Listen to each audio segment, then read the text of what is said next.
నమస్కారం, జీవనరేఖ కార్యక్రమానికి స్వాగతం. ప్రసవ సమయంలో నొప్పి అందరికీ ఒకే రకంగా ఉంటుందా? ఉపశమన పద్ధతులు ఎన్ని రకాలు ఉంటాయి? ఎపిడ్యూరల్ అనల్జీషియా అనేది ఎలా పనిచేస్తుంది? ఎపిడ్యూరల్ అనల్జీషియా తర్వాత నడుము నొప్పి ఉంటుందా? అమోర్ హాస్పిటల్ నుండి కన్సల్టెంట్ అనెస్థీషియాలజిస్ట్ డాక్టర్ ప్రత్యూష గారు మనతో ఉన్నారు. వారిని అడిగి మరిన్ని సందేహాలను నివృత్తి చేసుకుందాం. అలాగే మీ సందేహాలు ఏవైనా ఉంటే కింద స్క్రోల్ అవుతున్న నెంబర్స్ కి కాల్ చేసి నివృత్తి చేసుకోవచ్చు. నమస్తే డాక్టర్ గారు. నమస్తే. రైట్ డాక్టర్ గారు, సో బేసిక్ గా ప్రసవ సమయంలో నొప్పులు అధికంగా వస్తుంటాయి కదా, సో ఆ టైంలో లేబర్ అనల్జీషియా ఇస్తూ ఉంటారు. సో అసలు లేబర్ అనల్జీషియా అంటే ఏంటి? అసలు లేబర్ అంటే ఏంటంటేనండి, బిడ్డని ప్రసవించే ప్రక్రియ. ఓకే. ఎనల్జీసియా అంటే నొప్పి తెలియకుండా ఉండడం. సో ఈ లేబర్ ఎనల్జీసియా అంటే నొప్పి లేని ప్రసవాన్ని లేబర్ ఎనల్జీసియా అంటాం. యాక్చువల్లీ చైల్డ్ బర్త్ అనేది చాలా one of the most painful experience any women face చేసేది. సో అలాగే పుట్టిన బాబుని చూసినప్పుడు అందరు మదర్స్ చాలా హ్యాపీ ఉంటారు. సో మనం రెండు మిక్స్ చేసినప్పుడు నొప్పి లేకుండా ఆ హ్యాపీనెస్ ఇవ్వగలిగితే లేబర్ ఎనల్జీసియాలో పేషెంట్ చాలా హ్యాపీగా ఉంటారు. మదర్స్ అట్మోస్ట్ సాటిస్ఫాక్షన్తో ప్లెజర్తో హ్యాపీగా ఉంటారండి. అందుకని లేబర్ ఎనల్జీసియా వచ్చింది. రైట్ డాక్టర్ గారు, సో అంటే లేబర్ అనల్జీషియాకి మరియు అనస్థీషియాకి గల తేడా ఏంటి? ఎనల్జీసియా అంటే నొప్పి మాత్రమే తెలియకుండా చేయడం అండి. ఎనస్థీషియా అంటే పూర్తిగా మత్తు. అంటే ఎనల్జీసియాతో పాటు కాళ్ళు ఎక్కడైతే ఎనస్థీషియా ఇస్తున్నామో ఆ ఏరియా అంతా మొద్దుబారిపోయి కదలకుండా ఉండదాన్ని ఎనస్థీషియా అంటాం. రైట్ డాక్టర్ గారు, అంటే బేసిక్ గా ప్రసవ సమయంలో అందరికి ఒకే రకంగా నొప్పులు ఉంటాయా, లేకపోతే పర్సన్ టు పర్సన్ ఏమైనా చేంజెస్ అనేవి అలా ఉంటుంది? నొప్పి అందరికి ఒకే రకంగా ఖచ్చితంగా ఉండదండి. ప్రతి మహిళకి నొప్పులు డిఫరెంట్ గా ఉంటాయి. అంటే ఆ సెన్సిటివిటీ, మనిషి యొక్క సెన్సిటివిటీ పెయిన్ కి రెస్పాండ్ అయ్యే తీరు వేరుగా ఉంటుంది. రెండోది మన గర్భంలో శిశువు యొక్క పొజిషన్ బట్టి, శిశు యొక్క పరిణామం బట్టి, అంటే వెయిట్ బట్టి, అట్లాగే గత అనుభవం అనమాట. ఇది మొదటి ప్రెగ్నెన్సీలో అయితే పెయిన్ చాలా సివియర్గా అనిపించవచ్చు. రెండో ప్రెగ్నెన్సీలో, మూడో ప్రెగ్నెన్సీలో వాళ్ళ అలవాటు పడిపోయి ఉండడం వల్ల వాళ్ళ ఎక్స్పెక్టేషన్స్ అనమాట, ఈ మాత్రం పెయిన్కి అలవాటు పడి ఉంటారు కనుక ఆ పర్సెప్షన్ కూడా డిఫరెంట్గా ఉంటుంది. అట్లాగే ఆడవాళ్ళందరూ కూడా ఒకే రకంగా ఒకే పెయిన్ ఇచ్చినా కూడా డిఫరెంట్ పర్సెప్షన్ ఉంటుంది. కొంతమంది ఎంత నొప్పి ఇచ్చినా నియంత్రించుకోగలుగుతారు, కొంతమంది కొంచెం నొప్పి కూడా నియంత్రించుకోలేరు. అలా నియంత్రించుకోలేని వాళ్ళల్లో ఈ లేబర్ అనల్జీసియాలో చాలా ఇంపార్టెంట్ అండి. ఎందుకంటే నొప్పి భరించలేని పరిస్థితి వస్తే వాళ్ళు ఎఫెక్టివ్ పుష్ కూడా ఇవ్వలేరు బేబీ డెలివరీ టైంలో. సో అలాంటి టైంలో సిజేరియన్ కావాలి, నొప్పులు భరించలేకపోతున్నాను చాలా మంది అడిగే అవసరం కూడా ఉంటుంది. అలా లేకుండా మన ఈ నొప్పి కనుక రిలీఫ్ ఇవ్వగలిగితే నార్మల్ డెలివరీకి పాసిబిలిటీ ఉన్న వాళ్ళందరూ కూడా ట్రై చేస్తుంటారు. రైట్ డాక్టర్ గారు, అంటే బేసిక్గా బేబీ డెలివరీ టైంలో ఉపశమన పద్ధతులు కొన్ని ఉంటాయి కదా, సో ఆ పద్ధతులన్నీ ఎన్ని రకాలుగా ఉంటాయి? ఈ లేబర్ ఎనల్జీసియా అనేది అండి, ఉపశమన పద్ధతులు చాలా రకాలు ఉన్నాయి. ఒకటి మందులు వాడకుండా ఇచ్చే టెక్నిక్స్, ఇంకొకటి మందులతో ఇచ్చే టెక్నిక్స్. మందులతో వాడే టెక్నిక్స్ అవి మనం డిస్కస్ చేస్తాం. ముందు మందులు లేకుండా అంటే డీప్ బ్రీతింగ్ టెక్నిక్స్ కానీ, హైడ్రోథెరపీ అంటాం, గోరువెచ్చటి నీళ్ళలో కూర్చోబెడతారు, లేకపోతే పొజిషన్ చేయించడం, నడిపించడం కానీ, నిలబెట్టడం కానీ, ఇలాంటివి. మసాజ్ థెరపీస్, యాక్యుపంక్చర్ థెరపీస్, కొంచెం ట్రాన్స్క్యూటేనియస్ ఎలక్ట్రికల్ నర్వ్ స్టిమ్యులేషన్ అంటాం. అంటే ఏంటంటే నాడీ స్టిమ్యులేషన్స్ చేయడం వల్ల కూడా నొప్పి తగ్గే అవకాశం ఉంటుంది. వేటిల్లో కూడా మత్తు మందులు వాడమండి. మనం చెప్పుకునే లేబర్ అనల్జీసియా మెయిన్ ఏంటంటే మత్తు మందులు వాడే టెక్నిక్స్ అనమాట. అది ఒక చిన్న ఐవీ క్యాన్లో పెట్టి రక్తంలోకి మందులు ఇస్తాం. సో ఓపియాయిడ్ డెరివేటివ్స్ అంటారు. లేటెస్ట్ డెరివేటివ్స్ అన్నీ కూడా తక్కువ సైడ్ ఎఫెక్ట్స్తో పెయిన్ రిలీఫ్ ఇస్తూ ఉంటాయి. ఆ పెయిన్ రిలీఫ్ వల్ల ఇమీడియట్గా మనం ఇంజెక్షన్ ఇవ్వగానే 5 to 10 minutesలో పెయిన్ రిలీఫ్ వస్తుంది. సో పేషెంట్ హ్యాపీగా ఉంటారు. ఇంకొకటి శ్వాస తీసుకునే ద్వారా కూడా మత్తు మంది ఇవ్వచ్చు. మెయిన్ ఎపిడ్యూరల్ ఎనల్జీసియా అంటే ఏంటంటే వెనక వెన్నుపూస ఉంటుంది కదండి, ఆ వెలుపటి పొరల్లో మనం గనక మత్తు మంది ఇస్తే అది ఎపిడ్యూరల్ ఎనల్జీసియా అంటాం. అది గోల్డ్ స్టాండర్డ్ పద్ధతి. 100% పెయిన్ రిలీఫ్ వచ్చే అవకాశం ఉంటుంది. రైట్ డాక్టర్ గారు, సో ఈ ఎపిడ్యూరల్ అనల్జీసియా అసలు ఎలా పనిచేస్తుంది ఆ పేషెంట్కి? ఇప్పుడు నొప్పి గర్భాశయం కంట్రాక్ట్ అయినప్పుడు, అంటే లోపల బిడ్డ ఉన్నప్పుడు గర్భాశయం ఇట్లా కంట్రాక్ట్ అయినప్పుడు నొప్పి మొదలవుతుందండి. ఈ నొప్పి సంకేతాలు మెదడుకు చేరే సమయానికి ముందు వెన్నుపూస ద్వారా వెళ్తూ ఉంటాయి. సో గర్భాశయం నుంచి నరాలు మొదలయ్యి నరాలు వెన్నుపూస ద్వారా బ్రెయిన్కి వెళ్తాయి. మనం ఎక్కడైతే వెన్నుపూస బయట పొరల్లో మందిస్తున్నామో అక్కడ మనం పెయిన్ సెన్సేషన్ని బ్లాక్ చేసేస్తాం. జస్ట్ లైక్ కరెంట్ ఫ్లోని ఎలా బ్లాక్ చేస్తామో ఈ సెన్సేషన్ అలా బ్లాక్ చేయగానే నొప్పి వెన్నుపూస దగ్గర ఆగిపోద్ది. సో బ్రెయిన్కి పర్సీవ్ అవ్వకపోవడం వల్ల నొప్పి తెలిసే అవకాశం లేదండి. రైట్ డాక్టర్ గారు. సో అంటే ఈ ఎపిడ్యూరల్ అనల్జీషియా అనేది ఎలా ఇస్తారు పేషెంట్కి? అంటే అనెస్థీషియా అంటే ఈ డెలివరీ టైంలో సమ్ వెన్నుముకకి ఇంజెక్షన్ ఇవ్వడం ఇలా పద్ధతి ఉంటుంది కదా, సో ఈ పద్ధతి ఎలా ఉంటుంది మరి?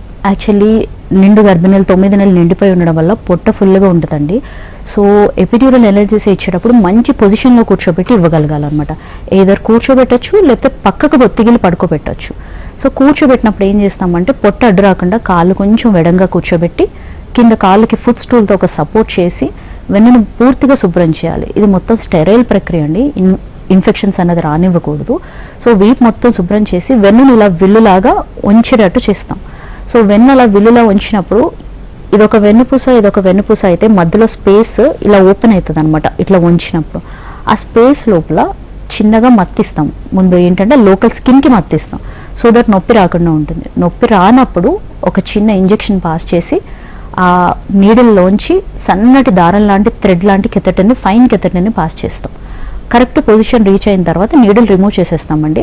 ఆ కెథెటర్ని ప్లాస్టర్స్తో ఫిక్స్ చేసేస్తాం. సో మనం మందు ఇచ్చేదంతా కూడా కెథెటర్ని అక్కడి నుంచి ఇక్కడికి పెట్టేసుకొని ఇక్కడి నుంచి ఇచ్చుకుంటూ వెళ్తాం.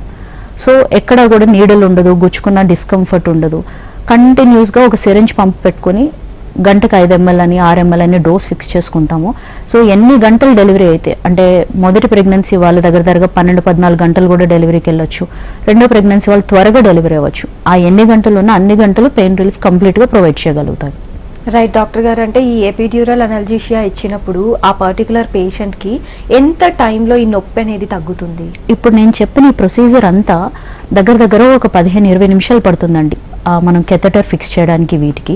దాని తర్వాత మనం ఇంజెక్షన్ ఇచ్చిన తర్వాత 15-20 మినిట్స్, ఇంకొక 15-20 మినిట్స్ పడుతుంది. సో టోటల్గా 30 మినిట్స్ వరకు డ్యూరేషన్ పడుతుందండి పెయిన్ రిలీఫ్కి.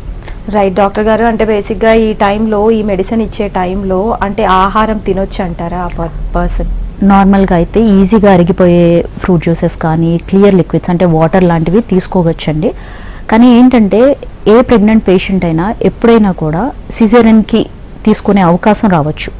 సో ఎప్పుడైనా సిజేరియన్కి కన్వర్ట్ చేయగలిగితే పూర్తి మత్తు ఇవ్వాల్సి వచ్చినప్పుడు మాత్రం ఫుడ్ తీసుకుంటే ఆస్పిరేట్ అంటే ఊపిరితిత్తుల్లోకి ఫుడ్ వెళ్ళే అవకాశం ఉంటుంది. సో అట్లా ఆస్పిరేట్ అవ్వకుండా ఉండడం కోసం ఫుడ్ తీసుకోకుండా ఉంచడమే బెటర్. సో ఫుడ్ తీసుకోకపోయినా కూడా ఐవీ ఫ్లూయిడ్స్ ద్వారా ఫ్లూయిడ్ సప్లిమెంట్ చేస్తాం కనుక పేషెంట్ విల్ ఫీల్ బెటర్.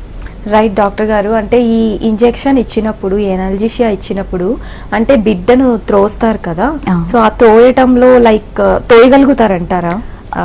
ఇది రైట్ క్వశ్చన్ మా. ఎందుకంటే ఇది ఒక అపోహ ఉంది ఏంటంటే ఎపిడ్యూరల్ అనల్జీషియా ఇచ్చినప్పుడు నొప్పి తగ్గిపోతుంది కనుక ఎఫెక్టివ్గా బేబీని పుష్ చేయరేమో అని చెప్పి.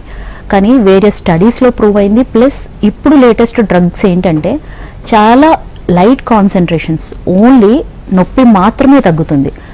ఒక పొత్తి కడుపులో కండరాలు కానీ కాళ్ళు కానీ ఎక్కడ వీక్ అవ్వు, పేషెంట్ నడవగలిగే స్థితిలో కూడా ఉంటారు.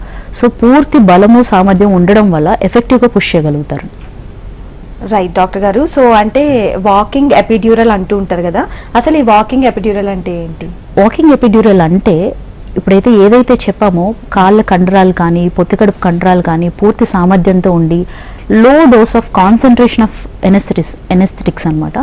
లోకల్ ఎనెస్థెటిక్ అనే మందులు మనం ఇస్తాం. దాన్ని చాలా లో కాన్సన్ట్రేషన్లో ఇవ్వడం వల్ల ఓన్లీ పెయిన్ సంకేతాలు మాత్రమే బ్లాక్ అవ్వడం వల్ల మోటార్ పవర్ అనేది పూర్తిగా ఉంటుంది.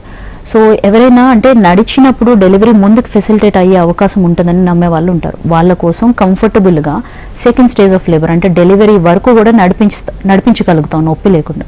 కానీ నడవడం సేఫా కాదా అన్నది మాత్రం ఆబ్స్టెట్రిషియన్ డెసిషన్ మాత్రం ఫైనల్ డెసిషన్. తను నడవచ్చు అని అంటే మాత్రమే నడిపిస్తాం. రైట్ డాక్టర్ గారు. అంటే ఈ ఇంజెక్షన్ తీసుకున్న తర్వాత ఈ ఎపిడ్యూరల్ అనల్జీషియా అంటే నడుము నొప్పి వచ్చే అవకాశాలు ఏమైనా ఉన్నాయా? ఇది బిగ్గెస్ట్ అపోహ అండి.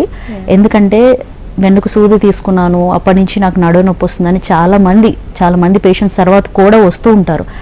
కానీ ఏంటంటే అసలు ఎపిడ్యూరల్ నీడిల్ వల్ల నడుము నొప్పి అన్నది రాదండి. ఇది చాలా టెంపరీ ప్రొసీజర్. మనం నీడిల్ తీసేస్తాం వెంటనే. కాకపోతే ఏంటంటే ప్రెగ్నెన్సీ అనేది ఒక ఫిజియలాజికల్ ప్రక్రియ. లిగమెంట్స్ బోన్కి కనెక్ట్ చేసే లిగమెంట్స్ అన్నీ లూజ్ అయిపోతూ ఉంటాయి ప్రెగ్నెన్సీలో. అది మళ్ళీ తిరిగి గెయిన్ చేసుకోవాలంటే మంచిగా ప్రాపర్ ఎక్సర్సైజ్, మంచి పోస్చర్ మెయింటైన్ చేయడం, స్ట్రెంథనింగ్ ఎక్సర్సైజ్ చేయాలి.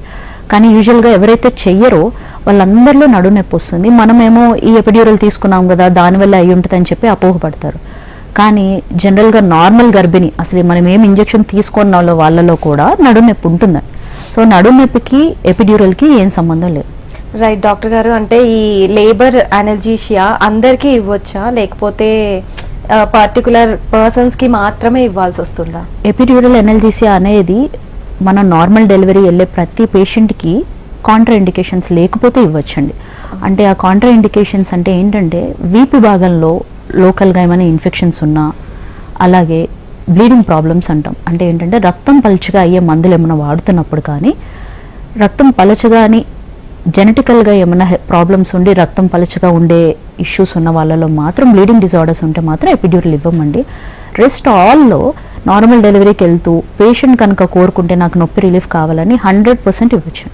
రైట్ డాక్టర్ గారు, సో బేసిక్గా చాలామంది నార్మల్ డెలివరీని కోరుకుంటూ ఉంటారు కదా, సో సహజమైన డెలివరీ కంటే ఇది మెరుగైనదని చెప్పొచ్చా? సహజమైన డెలివరీని ఫెసిలిటేట్ చేసేది ఈ లేబర్ అనల్జీషియా అమ్మ. సో ఖచ్చితంగా మెరుగైందే. ఎందుకంటే నార్మల్ డెలివరీలో పెయిన్తో బేబీని డెలివర్ చేయాలి. ఇప్పుడు సేమ్ నార్మల్ డెలివరీలో పెయిన్లెస్గా డెలివర్ చేస్తున్నాం. దాంతోపాటు ఏంటంటే నొప్పి వచ్చిన ప్రతిసారి గుండె మీద ఎంతో కొంత భారం పడుతుంది. మా హార్ట్ రేట్ పెరగడం కానీ, బీపీ పెరగడం కానీ, ప్రెగ్నెన్సీలో బీపీ వచ్చే వాళ్ళు కూడా ఉంటారు. వాళ్ళందరికీ కొంచెం ప్రెషర్ పెరిగే అవకాశం ఉంటుంది. మనం ఎప్పుడైతే ఈ పెయిన్ సంకేతాలు అన్నీ బ్లాక్ చేస్తామో దానివల్ల హార్ట్, బీపీ ఇదంతా స్టెబిలైజ్ అవ్వడం వల్ల వాళ్ళు చాలా కంఫర్టబుల్గా స్మూత్ హిమోడైనమిక్స్తో డెలివర్ చేయగలుగుతారు. సో ఎనీ హెల్త్ ఇష్యూస్, ఈ heart and lung related disorders వీళ్ళందరూ ఉన్న వాళ్ళు లేబర్ అనల్జీషియా తీసుకోవడం ఇంకా ఉత్తమం. రైట్ డాక్టర్ గారు, సో ఈ పేషెంట్ కంట్రోల్ అనల్జీషియా ఉంది కదా, అసలు అంటే ఏంటి డాక్టర్ గారు? ఇందాక నేను చెప్పినట్టుగా లేబర్ అనల్జీషియా అన్నప్పుడు మనం ఒక సిరెంజ్ పంప్లో డ్రగ్ అంతా లోడ్ చేసి ఒక ఇన్ఫ్యూషన్ పంప్ పెట్టేసి ఇన్ని ml గంటకి వెళ్ళాలని ఫిక్స్ చేసేస్తాం నార్మల్గా. అలా కాకుండా ఆ సిరెంజ్ పంప్ కంట్రోల్ పేషెంట్కి ఇస్తే, అంటే పేషెంట్కి ఎప్పుడైతే నొప్పి వచ్చిందో నొప్పి వచ్చినప్పుడల్లా మదర్ బటన్ ప్రెస్ చేసుకుంటే డ్రగ్ డెలివరీ అవుతుంది. సో దట్ ఇమ్మీడియట్గా పెయిన్ రిలీఫ్ వస్తుంది. సో సాటిస్ఫాక్షన్ మదర్కి పెయిన్ ప్రెస్ చేసుకోగానే రిలీఫ్ రావడం వల్ల అట్మోస్ట్ సాటిస్ఫాక్షన్ ఉంటుంది. కానీ చాలామంది అనుకోవచ్చు అస్తమాను బటన్ ప్రెస్ చేస్తే ఏమైనా ఓవర్డోస్ అవుతుందా, ఓవర్డోస్ అవ్వడం వల్ల ఏమైనా డ్రగ్ ఏమైనా రిపీటెడ్గా వస్తుందా అని అనుకోవచ్చు. కానీ లాకింగ్ ఇంటర్వెల్స్ ఉంటాయండి. లాకింగ్ ఇంటర్వెల్ ఉండడం వల్ల ఏమవుతుందంటే కంటిన్యూస్గా డ్రగ్ డెలివర్ అవ్వకుండా ఫిక్స్డ్ లాక్ చేసేస్తాం. సో పేషెంట్ కంటిన్యూస్గా ప్రెస్ చేసినా కూడా తను ఎప్పుడు డ్రగ్ డెలివర్ అవ్వాలో అప్పుడే. రైట్ మ్యామ్, సో డాక్టర్ గారు, అంటే ఇక్కడ ఎపిడ్యూరల్ అనల్జీషియా ఇస్తుంటారు కదా, సో ఈ టైంలో ఎలాంటి జాగ్రత్తలు తీసుకోవాలి ఆ పేషెంట్? ఇది పూర్తిగా ఒక ఆబ్స్టెట్రిషియన్, ఒక ఎనెస్థెటిస్ట్, ఒక నర్సు పర్యవేక్షణలో జరుగుతూ ఉంటుందమ్మా. సో ఏంటంటే దానితో పాటు మానిటరింగ్ కూడా చేస్తూ ఉంటాం. మానిటరింగ్ అంటే ఏంటంటే తల్లి యొక్క హార్ట్ రేట్, హృదయ స్పందన కానీ, బీపీ కానీ, ఆక్సిజన్ శాచురేషన్ కానీ కంటిన్యూస్గా మానిటర్ చేస్తుంటాం. దీంతో పాటు ఏంటంటే ఫుడ్ తినర్ కనుక ఒక ఐవి క్యాన్లతో ఫ్లూయిడ్స్ కంటిన్యూస్గా ఫ్లూయిడ్ రేట్ డ్రిప్ చేస్తూ ఉంటాము. దాంతోపాటు ఎక్కడైతే మనము పెయిన్ సంకేతాలు బ్లాక్ చేయడం వల్ల ఆ గర్భాశయం దగ్గరే యూరిన్ పోసుకునే సంచి కూడా ఉండడం వల్ల మనకి యూరిన్ ఫిల్ అయినప్పుడు ఆ బ్లాడర్ సెన్సేషన్ పూర్తిగా తెలియకపోవచ్చు. సో ఏంటంటే టెంపరీగా ఒక చిన్న ఫోలిస్ కెథెటర్ అంటాం, కెథెటర్ వేస్తాం. అంటే డెలివరీ అయ్యే వరకు యూరిన్కి ఒక పైప్ లాంటిది వేసి ఉంచుతాం. సో ఏంటంటే కంప్లీట్ మానిటరింగ్, తల్లి యొక్క heart rate, BP, saturation, urine, fluids అన్నీ మన కంట్రోల్లో ఉంటాయి. దీంతో పాటు బిడ్డ యొక్క హృదయ స్పందన కూడా కంటిన్యూస్ మన ఎంతసేపు లేబర్లో ఉందో అంతసేపు మానిటర్ చేస్తూ ఉంటాం. సో ఏంటంటే ఇట్లా మానిటర్ చేయడం వల్ల ఏమవుతుందంటే ఏమైనా చిన్న హెచ్చు తగ్గులు వచ్చినా, అంటే బేబీ హార్ట్ రేట్ తగ్గుతున్నా పెరుగుతున్నా మనం ఇమీడియట్గా రెస్పాండ్ అవ్వడానికి, రియాక్ట్ అవ్వడానికి ఛాన్స్ ఉంటుందన్నమాట. యూజువల్గా ఏంటంటే ఎపిడ్యూరల్ అనల్జీషియా ఇవ్వగానే, అంటే మనం నొప్పి తగ్గించగానే కొంచెం బేబీ యొక్క హార్ట్ రేట్లో ఒక 10 to 15 minutes ఫ్లక్చుయేషన్స్ వచ్చే అవకాశం ఉంటాయమ్మా. ఎందుకంటే పెయిన్ ఇస్తున్నప్పుడు దానికి పెయిన్ వల్ల చాలా హార్మోన్స్ వల్ల హార్ట్ రేట్ ఎక్కువగా, బేబీ హార్ట్ రేట్ కానీ మదర్ హార్ట్ రేట్ కానీ రెండు ఎక్కువ అవుతాయి. సో మనం ఒకేసారి పెయిన్ బ్లాక్ చేసినప్పుడు చిన్నపాటి హార్ట్ రేట్ ఫ్లక్చుయేషన్స్ అయితే రావచ్చు, కానీ ఇట్ విల్ స్టెబిలైజ్ అనమాట. ఒక 15-20 నిమిషాల్లో మొత్తం స్టెబిలైజ్ అయిపోతూ ఉంటుంది. రైట్ డాక్టర్ గారు, అంటే సో బేసిక్గా ఇది ఒక పెయిన్లెస్ ట్రీట్మెంట్. సో ఈ పెయిన్లెస్ ట్రీట్మెంట్ తీసుకోవడం వల్ల సైడ్ ఎఫెక్ట్స్ వచ్చే అవకాశాలు ఏమైనా ఉన్నాయంటారా? ఎపిడ్యూరల్ అంటే ఏ ప్రొసీజర్ అయినా కూడా సైడ్ ఎఫెక్ట్స్ లేకుండా ఏ ప్రొసీజర్ ఉండదమ్మా. చిన్న చిన్న సైడ్ ఎఫెక్ట్స్ ఉంటాయి విచ్ ఆర్ కంప్లీట్లీ ట్రీట్ చేయగలిగే సైడ్ ఎఫెక్ట్స్. అంటే ఏంటంటే అసలు ఫస్ట్ ఎపిడ్యూరల్ కెథెటర్ వేసి మందిస్తున్నాం, అది అసలు పని చేయకపోయే ఛాన్స్ కూడా ఉంటుంది. అంటే ఫెయిల్యూర్ రేట్ అనమాట. ఒక 10% ఫెయిల్యూర్ రేట్స్ ఖచ్చితంగా ఉంటాయి. అలా ఫెయిల్యూర్ రేట్స్ వచ్చి పెయిన్ సివియర్గా ఉన్నప్పుడు మళ్ళీ రీఅటెంప్ట్ చేయాల్సిన అవసరం కూడా ఉంటుంది. రెండోది ఏంటంటే మనం వెన్నుపూస బయట పొరల్లో వెలుపటి పొరల్లో మనం మత్తుమంది ఇస్తాం. వెలుపటి పొరల్లో మనం ఒక పొరలో ఇస్తాం. దాని లోపల పొర కనుక పియర్స్ అయితే కొంచెం తలనొప్పి వచ్చే అవకాశం ఉంటుంది. కానీ ఏంటంటే ఈ తలనొప్పి 24 గంటల తర్వాత వచ్చే అవకాశం ఉంటుంది. సో ఎప్పుడైతే డెలివరీ అయిపోయిన తర్వాత బేబీతో పాలు ఇవ్వాల్సిన టైంలో, మంచి మూమెంట్స్ ఇవ్వాల్సిన టైంలో హెడేక్ వస్తే అనవసరంగా పేషెంట్ సఫర్ అయ్యే అవకాశం ఉంటుంది కనుక ఇమీడియట్గా బ్లడ్ ప్యాచ్ లాంటిది ట్రీట్మెంట్గా ఇచ్చేస్తాం. సో దట్ హెడేక్ కూడా వెంటనే సబ్సైడ్ అయిపోయే అవకాశం ఉంటుంది. రైట్ డాక్టర్ గారు, సో మీరు అన్నట్లు అంటే ఫెయిల్యూర్ అయ్యే అవకాశాలు కూడా ఉన్నాయంటారు కదా, సో అలాంటి టైంలో మీరు ఎలా ట్రీట్ చేస్తారు మరి ఆ పేషెంట్ని? ఫెయిల్యూర్ అయితే మళ్ళీ కెథెటర్ వేరే స్పేస్లో, అంటే ఒక స్పేస్లో కాకుండా ఇంకొక స్పేస్లో ట్రై చేసి అటెంప్ట్ చేసి చూస్తామా. ఒకవేళ అది కూడా అవ్వకపోతే మనం ఇందాక డిస్కస్ చేసిన ఆల్టర్నేట్ పద్ధతులు ఎంటనాక్స్ అంటాం. అంటే శ్వాస ద్వారా ఒక 50% ఆక్సిజన్ 50% నైట్రస్ ఆక్సైడ్ సమపాలల్లో కలిపి గాలి తీసుకునే దాని ద్వారా ఇస్తుంటాం అనమాట. దానివల్ల ఏంటంటే 50 to 60% వరకు పైగా పెయిన్ రిలీఫ్ రావచ్చు. కొంతమందికి అదే సరిపోతుంది కూడా, అసలు ఎపిడ్యూరల్ అవసరం లేకుండా కూడా సరిపోతుంది.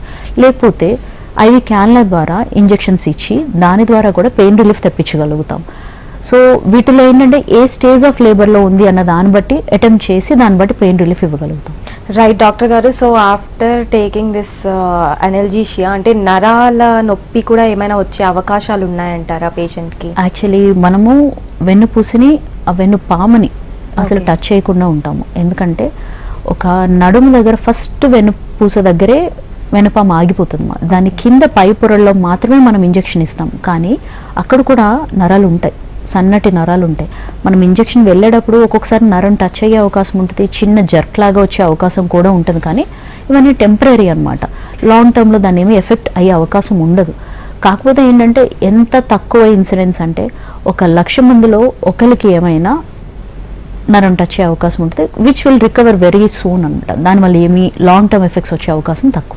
రైట్ మ్యామ్, సో మరి ఈ ఇంజెక్షన్ ఏదైతే తీసుకున్నామో అదే మత్తులో ఈ సిజరీన్ ప్రాసెస్ కూడా చేయొచ్చు అంటారా? ఇది మనం ఇచ్చే మత్తు ఏంటంటే ఓన్లీ పెయిన్ రిలీఫ్కి మాత్రం కాన్సన్ట్రేషన్ ఇస్తున్నాం. కానీ మనం ఇన్సర్ట్ చేసిన కెథెటర్ అయితే ఉందో నడుములో, ఆ కెథెటర్లోనే హై డోస్ ఆఫ్ డ్రగ్ అనమాట. కొంచెం ఎక్కువ వాల్యూమ్ ఎక్కువ కాన్సన్ట్రేషన్తో ఇస్తే అది పూర్తి మత్తుగా మార్చగలుగుతాం. సో ఇవి ఎప్పుడైనా ఏ పరిస్థితుల్లో అయినా ఇంకా నార్మల్ డెలివరీకి ప్రాసెస్ అవ్వట్లేదు, ప్రోగ్రెస్ అవ్వట్లేదు, సిజేరియన్కి కన్వర్ట్ చేయాలని కనుక ఆబ్స్టెట్రిషియన్ డిసైడ్ అయితే వెంటనే దాన్ని అదే కెథెటర్లోంచి హై కాన్సన్ట్రేషన్ ఆఫ్ డ్రగ్ ఇచ్చి దాన్ని పూర్తి మత్తు కింద మార్చి ఆపరేషన్ థియేటర్లోకి తీసుకొని సర్జరీ స్టార్ట్ చేస్తాం అనమాట. సో దీనికి ఒక 15-20 నిమిషాలు టైం పడుతుంది మళ్ళీ సిజేరియన్ కింద మత్తు మార్చడానికి. కాకపోతే దీనివల్ల యాడెడ్ అడ్వాంటేజ్ ఏంటంటే మనం మళ్ళీ సూది గుచ్చాల్సిన అవసరం ఉండదు, కొత్తగా మత్తు ఇవ్వాల్సిన అవసరం ఉండదు. ఉన్న కెథెటర్లోంచి డ్రగ్ కాన్సన్ట్రేషన్ మార్చుకుంటే సరిపోతుంది. సో తల్లికి పూర్తిగా కంఫర్టబుల్గా తనకేమీ డిఫరెన్స్ లేకుండానే పూర్తి మత్తు వచ్చే అవకాశం ఉంటుంది. రైట్ డాక్టర్ గారు, కాలర్ ఉన్నారు పూజ గుంటూరు నుండి, మాట్లాడారు. పూజ గారు, మీ సమస్య ఏంటో డాక్టర్ గారితో చెప్పండి. హాయ్ డాక్టర్, యాక్చువల్లీ నాకు ఎప్పుడు క్వశ్చన్ ఉంది, ఎపిడ్యూరల్ అనేది పెయిన్స్ రాకముందు స్టార్ట్ చేయొచ్చా లేదా అని. కొంచెం పూజ గారు అంటే కొంచెం క్లారిటీ లేదు వాయిస్ కొద్దిగా. యాక్చువల్లీ నా క్వశ్చన్ ఏంటంటే ఎపిడ్యూరల్ అనేది పెయిన్స్ స్టార్ట్ అవ్వకముందు ఇవ్వచ్చా లేదా అని. పెయిన్ స్టార్ట్ అవ్వక యాక్చువల్లీ గర్భాశయ ముఖద్వారం అనేది 3 నుంచి 4 సెంటీమీటర్ డైలటేషన్ వచ్చిన తర్వాత మాత్రమే ఇస్తావమ్మా. ఈ 3 నుంచి 4 సెంటీమీటర్ డైలటేషన్ వచ్చేటప్పటికి నొప్పులు మొదలై ఉంటాయి. సో ఆ డైలటేషన్ వచ్చిన తర్వాత మాత్రమే ఆబ్స్టెట్రిషియన్ చూసి నొప్పులు వస్తున్నాయని తెలుసుకున్న తర్వాత కెథెటర్ స్టార్ట్ చేస్తాం. నొప్పులు రాకముందు కెథెటర్ ఇన్సెక్షన్ చేయమండి. రైట్ డాక్టర్ గారు, సో ఈ ఎపిడ్యూరల్ అనెస్థీషియా తీసుకున్నప్పుడు లైక్ అంటే ఈ సిజేరియన్ ఇన్సిడెంట్స్ పెరిగే అవకాశాలు ఏమైనా ఉన్నాయంటారా? ఇది చాలా స్టడీస్ అంటే నెంబర్ ఆఫ్ స్టడీస్ కండక్ట్ చేశారు. ఎందుకు అంటే ఇది వరకు మనం ఇచ్చే ఎపిడ్యూరల్ అనెస్థీషియాలో కొంచెం హై కాన్సన్ట్రేషన్ ఆఫ్ మత్తు మంది ఇవ్వడం వల్ల, అంటే హై కాన్సన్ట్రేషన్ అంటే నొప్పి కాకుండా కొంచెం కాలు బరువెక్కడం గట్రా చేయడం వల్ల ఇన్స్ట్రుమెంటల్ డెలివరీస్ అవుతున్నాయి అని చెప్పి చేసి చాలా నెంబర్ ఆఫ్ స్టడీస్ అయిన తర్వాత ఫైనల్గా ఫాలో అయింది ఏంటంటే, మనం ఇచ్చే డ్రగ్ డోస్లో ఇన్స్ట్రుమెంటల్ డెలివరీస్ అంటే ఫోర్సెప్స్ డెలివరీ కానీ లేకపోతే ఇది చేయడం కానీ సిజేరియన్కి ప్రోగ్రెస్ అయ్యే ఛాన్స్ కానీ నో ఛాన్స్. అంటే కంపారిటివ్ అనమాట. కొంతమంది ఒక 100 మంది ప్రెగ్నెంట్ ఫీమేల్స్లో ఓన్లీ ఎపిడ్యూరల్ ఇచ్చి చూసి, వితౌట్ ఎపిడ్యూరల్ ఇచ్చి చూసి కూడా చూసిన తర్వాత ఆబ్స్టెటిక్ రీజన్స్ ఉంటే తప్ప సిజేరియన్కి ఎప్పుడు కూడా ప్రోగ్రెస్ అవ్వదు. సో ఎపిడ్యూరల్ ఎనాల్జీసియా వల్ల సిజేరియన్ కానీ ఇన్స్ట్రుమెంటల్ డెలివరీస్ కానీ ఇన్సిడెన్స్ అసలు పెరగదండి. రైట్ డాక్టర్ గారు. సో బేసిక్గా మీ దగ్గరికి పేషెంట్స్ వస్తూ ఉంటారు కదా, సో మీరు అనల్జీషియా ఎక్కువ యూస్ చేస్తారా లైక్ అనెస్థీషియాని ఎక్కువగా ప్రిఫర్ చేస్తూ ఉంటారు? యాక్చువల్లీ దీనికన్నా ముందు ఏంటంటే లేబర్ అనల్జీసియా గురించి మనం అసలు ఎప్పుడెప్పుడు మాట్లాడాలి అంటే 9 నెలలు మనకి మల్టిపుల్ టైమ్స్ డాక్టర్ని కన్సల్ట్ చేస్తారు ఆబ్స్టిట్యూషన్ దగ్గర. సో మనం అప్పటి నుంచి కౌన్సిలింగ్ చేస్తూ ఉండాలి. మనం ఏమేమి ఆప్షన్స్ ఉన్నాయి ఎపిడ్యూరల్ అనెస్థీషియా కోసం, అనల్జీసియా ఎలా ఇవ్వాలి అని చెప్పి కౌన్సిల్ చేస్తామండి. తర్వాత హాస్పిటల్లో అడ్మిట్ అయ్యే టైంలో ఇంకొకసారి మళ్ళీ మాట్లాడతాం. సో మాట్లాడినప్పుడే చెప్తాం మనకి తనకి ఎన్ని ఆప్షన్స్ ఉన్నాయో అన్నీ మాట్లాడతాం. తర్వాత లేబర్ స్టార్ట్ అయ్యేటప్పుడు ఏదైతే ఇప్పుడు ఇందా కాలర్ అడిగినట్టు నొప్పులు మొదలైన టైంలో అప్పుడు మళ్ళీ ఇంకొకసారి తనకి కౌన్సిల్ చేస్తాం. సో కౌన్సిల్ చేసిన తర్వాత కూడా ప్రీ ఎనెస్థెటిక్ చెకప్ అని ఒకటి ఉంటుంది. అదేంటంటే ఎనెస్థీషియా ఇచ్చే ముందు పేషెంట్ ఫిట్నెస్ ఉందా లేదా, తన బ్లడ్ ఇన్వెస్టిగేషన్స్ చెక్ చేసుకోవడం, తన పాత హిస్టరీ తెలుసుకోవడం, మెడికల్ ఇల్నెస్ కానీ సర్జికల్ హిస్టరీ కానీ, ఇంతకుముందు ఎప్పుడైనా ఎనెస్థీషియా తీసుకున్నప్పుడు ఏమైనా ఇబ్బంది అయిందా, ఎలర్జీస్ లాంటివి ఉన్నాయో తెలుసుకుని ఇవన్నీ చూసి ఆమె ఫిట్ అని అనుకున్న తర్వాత నార్మల్ డెలివరీకి ఆమె పేషెంట్ ఫిట్ అయినప్పుడు మాత్రమే ఎపిడ్యూరల్ అనల్జీసియా ఇస్తాము. రైట్ డాక్టర్ గారు. అంటే సో బేసిక్గా సహజ ప్రసవము అండ్ ఆల్సో సిజేరియన్ రెండు ఉంటాయి కదా, సో అంటే ఈ అనల్జీషియా వేటికి ఎక్కువ బాగా పనిచేస్తుంది అంటారు? యాక్చువల్లీ సిజేరియన్కి మనకి ఏంటంటే సిజేరియన్ తీసుకున్నప్పుడు పూర్తి మత్తు ఇచ్చేస్తామమ్మా. సో దానికి అసలు వాళ్ళకి పెయిన్ సెన్సేషన్ కానీ ముట్టుకున్నట్టు కానీ పట్టుకున్నట్టు కానీ ఏమీ తెలియదు, వాళ్ళు కాళ్ళు కదపలేరు, పూర్తిగా మత్తులో ఉంటారు. సో సర్జరీ అయిపోయిన తర్వాత వాళ్ళు బాగా పెయిన్ తెలుస్తుంది వాళ్ళకి.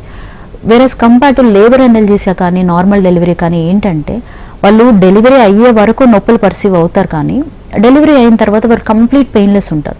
మనం అలాగే ఇప్పుడు వేసిన ఈ కెథెటర్ ఉంటుంది, అది మనకి ఒకవేళ సిజేరియన్కి కనుక కన్వర్ట్ చేయాల్సిన అవసరం వస్తే సర్జరీ తర్వాత కూడా పెయిన్ రిలీఫ్ ప్రొవైడ్ చేయొచ్చు.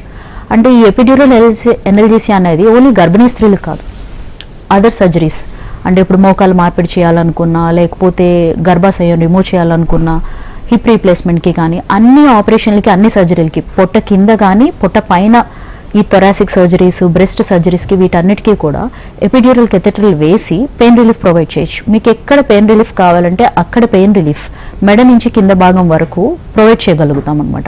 సో మనకి ఏ లెవెల్లో పెయిన్ ఉందో ఆ లెవెల్లో ఆ కెథెటర్ వేసి పెయిన్ రిలీఫ్ ప్రొవైడ్ చేయడం అనేది ఎపిడ్యూరల్ అనల్జీసియా. కానీ ఈ గర్భిణీ స్త్రీల్లో సివియర్ పెయిన్ని వాళ్ళు ఫేస్ చేస్తుంటారు కనుక ఎపిడ్యూరల్ అనల్జీసియా వాళ్ళ కాన్సన్ట్రేషన్ లెవెల్ ఆఫ్ డ్రగ్స్ వేరుగా ఉంటుంది. ఎందుకంటే ప్రెగ్నెన్సీలో చాలా సెన్సిటివ్గా ఉంటారు, నర్వ్స్ అన్ని కొంచెం పెయిన్కి కూడా ఎక్కువ సెన్సిటివ్గా ఉంటారు. అలాగే మందులు కూడా మనం కొంచెం డ్రగ్ ఇచ్చినా కూడా చాలా త్వరగా పనిచేస్తాయి. సో దానివల్ల epidural analgesia for labour is different from other surgeries. అంటే బేసిక్గా డాక్టర్ గారు డెలివరీ అయ్యే టైంలో సో ఎక్కువగా దేన్ని యూస్ చేస్తుంటారు, లైక్ అనెస్థీషియానా అనల్జీషియానా, దేనివల్ల ఎక్కువ ఆ పేషెంట్ మోర్ రికవర్ అవ్వచ్చు ఆ పెయిన్ రాకుండా? కంప్లీట్గా నార్మల్ డెలివరీస్లో అన్నిట్లోని ఓన్లీ అనల్జీసియా యూస్ చేస్తారమ్మా, అనెస్థీషియా అసలు వాడకూడదు. కానీ హై ఇన్కమ్ కంట్రీస్లో యూస్ చేస్తుంటాం, అంటే some other countries like US కానీ యూకే కానీ వీళ్ళల్లో లేబర్ అనల్జీసియా చాలా ఎక్కువ వాడతారు. కంపేర్ టు మన ఇండియా చెప్పాలంటే ఇంకా మనకి కొంచెం కౌన్సిలింగ్స్ కానీ అవేర్నెస్ కానీ కంపారిటివ్గా తక్కువగానే ఉంది. సో రిమోట్ ప్లేసెస్ కానీ ఊర్లో కానీ వెళ్తే వాళ్ళకి ఇంకా లేబర్ అనల్జీసియా అంటే ఏంటి, అసలు నొప్పులు లేకుండా డెలివరీ చేయించుకోవచ్చు అనే అవగాహన కూడా చాలా తక్కువ ఉంటుంది. మనం పెంచాల్సింది ఏంటి అంటే మనకు ఆపర్చునిటీ ఉంది, అసలు ఇదంతా ఎందుకు ఇవ్వాలని మీరు అడగచ్చు, నొప్పులు భరించుకనొచ్చు కదా అని కూడా అడగచ్చు. Actually most of the pregnant patients pain perceive చేసి డెలివరీ అయిన తర్వాత పోస్ట్ పార్టమ్ డిప్రెషన్లోకి వెళ్తారు. డిప్రెషన్ అంటే ఏంటంటే డెలివరీ అయిపోయిన తర్వాత సైకలాజికల్ ఎఫెక్ట్స్, వాళ్ళు డిప్రెషన్లోకి వెళ్ళడం అండ్ సూసైడల్ టెండెన్సీస్ కూడా ఉంటాయి. ఈ పెయిన్ అంతవరకు తీసుకెళ్ళగలుగుతుంది. మనం కొన్ని స్టడీస్లో ఏంటంటే పోస్ట్ పార్టమ్ డిప్రెషన్ చాలా లెవెల్ వరకు తగ్గిపోయింది ఈ పెయిన్ రిలీఫ్ ఇవ్వడం వల్ల. సో ఒక ఆపర్చునిటీ ఉంది, side effects minimal side effects ఉన్నాయి విచ్ వీ కెన్ టాలరేట్ అనుకున్నప్పుడు, ఇన్ని బెటర్ అడ్వాంటేజెస్ ఉన్నప్పుడు ఉపయోగించుకోవడం ఉత్తమం. కాకపోతే ఏంటంటే ల్యాక్ ఆఫ్ అవేర్నెస్, మొత్తం రూరల్ పాపులేషన్లో కానీ అర్బన్లో కూడా చాలా మందికి ఎందుకు ఎనర్జీస్ ఇచ్చుకోవడం, సిజేరియన్ చేసేసుకుంటే అయిపోయింది కదా అని ఆబ్స్టెట్రిషియన్ సైడ్ నుంచి కంప్లీట్ ఓపెన్ ఉంటారు. ఒకవేళ పేషెంట్ ఫిట్గా నార్మల్ డెలివరీకి ఫిట్గా ఉన్నంతసేపు నార్మల్ డెలివరీని ఫెసిలిటేట్ చేయడానికి చూస్తారు, బికాస్ మోర్ ఫిజియలాజికల్ కనుక. సో పేషెంట్కి పెయిన్ లేకుండా చేస్తాము అంటే వాళ్ళు కూడా కంఫర్టబుల్గా ఉంటారు కనుక it's all awareness is more needed. Right, thank you so much doctor గారు. Thank you for the more information. Thank you. నమస్తే. ఇది వాళ్ళ జీవనరేఖ. చూస్తూనే ఉండండి HM TV.